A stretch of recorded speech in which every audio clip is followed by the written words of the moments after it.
Nesse momento, é importante mencionarmos uma análise bem técnica de quem estuda a história.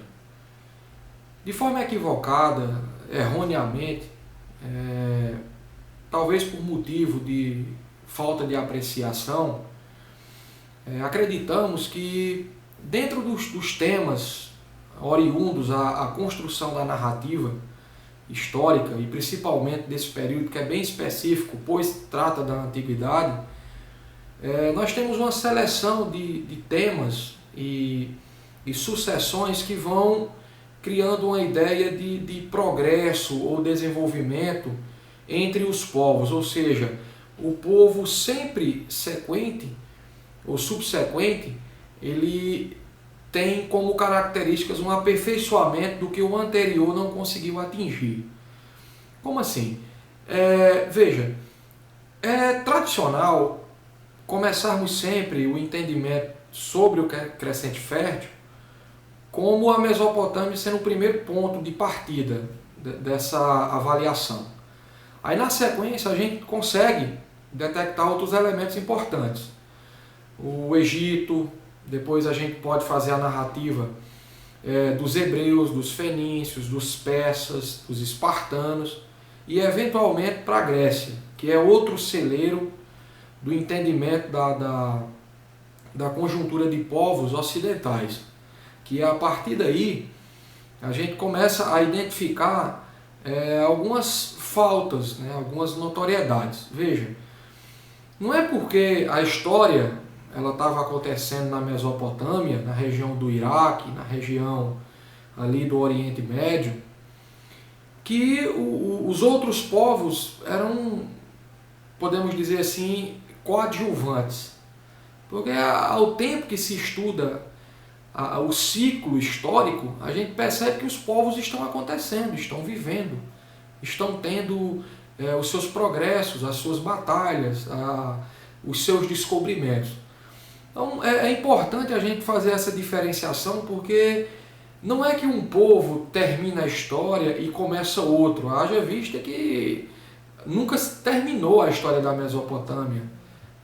Os conflitos eles vão se alterando, vão se perpassando nas épocas, nas eras, e é entendido que há uma entrega e há um grande arcabouço, um arsenal de informações que são fundamentais para a gente entender essa saga pela sobrevivência. Veja, o Egito, que é o nosso objeto de estudo agora. O Egito é um país africano, ou seja, distante, considerável da região da Mesopotâmia, que tem um elemento-chave para essa abertura, que é uma civilização que formou-se em volta de um rio, assim como os povos da Mesopotâmia. Porém, o Egito ele tem algumas características diferentes do que se tinha na Mesopotâmia, porque o Egito, ele consideravelmente, ele traz aquilo que é uma característica de uma grande e vasta área do território africano, que é a predominância dos desertos. E o Egito, geograficamente, ele está incorporado entre dois grandes desertos. Um deles, o do Saara, que é o tradicionalmente conhecido, e o outro é o deserto da Líbia. Entendido isso, como que povos podem habitar uma região como essa?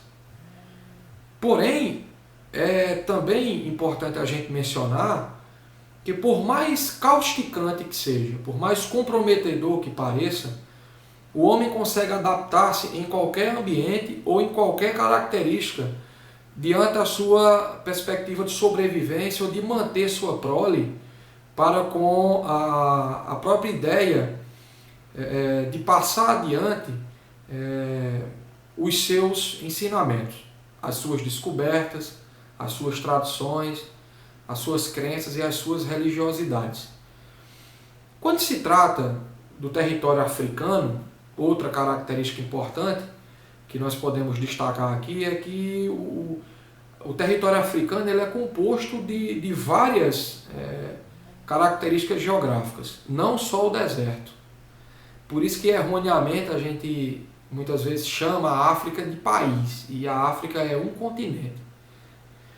Por conta disso, o Egito tem um brio específico por várias circunstâncias. Uma delas, como a filmografia, ou como Hollywood, ou como os contos, a literatura, as fábulas, a mitologia egípcia, ela é fundamental para prender todo estudante a, de certa forma, se debruçar sobre uma literatura específica que tem nesse território. Seja pela questão politeísta, onde você tinha a presença, né, de criaturas que, de certa forma, ainda fazem parte do ideário, principalmente da literatura, como a gente tem a junção de homens com bichos, a presença dos animais, que cada um deles tem seus mistérios e suas mensagens, a narrativa da construção das pirâmides, o processo de mumificação, a presença significante dos governos teocráticos incorporados na figura do faraó, que é tão elevado à criatura divina. Falaremos daqui a pouco desse personagem, mas também dos felás, dos escravos, dos escribas, dos comerciantes, né? E toda uma estrutura científica que o Egito também desenvolveu. Então podemos identificar o Egito, né, como um recorte fundamental dentro do nosso meio também de apreço, né, de curiosidades, que retrata uma parte significativa que até hoje torna-se atraente, torna-se atrativa para todos nós que, de certa forma, entendemos o Egito como um povo magnífico, um povo que traz curiosidades e principalmente desperta tanto interesse por autores, diretores, roteiristas, escritores, enfim. A própria língua egípcia, né, condensada nos hieroglifos, a própria mensagem, os mistérios que se tinha ao decifrar. Então tudo isso traz para a gente, né, a própria ideia da espiritualidade, do mundo dos mortos, o próprio Tribunal da Morte, Ísis, Osíris, Anubis. Todos esses personagens são cruciais para nos deliciarmos com a narrativa desse povo. E a partir de agora, a gente começa a identificar que a história do Egito, ela é contada basicamente assim, de 3.200 anos aos 30 anos antes de Cristo. E essa história acontece, né, principalmente por duas composições, do Alto e do Baixo Egito, situados ao norte e sul. Você tinha aí um desmembramento, né, entre um vasto território, falado anteriormente, que era conduzido por um entendimento de civilização às margens do Nilo. Então o Nilo ele trazia, além da capacidade de sobrevivência, como foi o Tigres e o Eufrates, ele trazia suas nuances também de desafios. Para viver no Egito, né, o próprio grego Heródoto dizia que o Egito é uma dádiva do Nilo. Pois bem, durante um bom tempo, essa frase ela foi crucial e ela foi direta, como se o próprio autor dissesse: o Egito só existe por conta do Nilo. Em partes, correto, porém não é só a parte da água ou do elemento vital para a vida que foi possível desenvolver a civilização do Egito.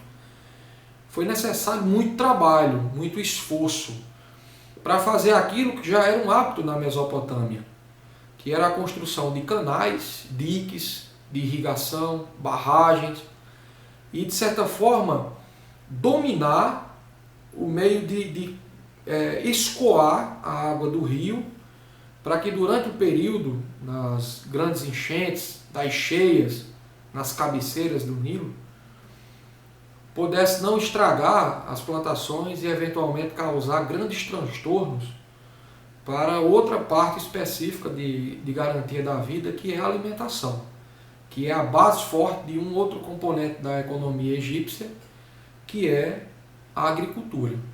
A partir daí a gente começa a desenvolver o processo de entendimento da civilização do Egito Antigo.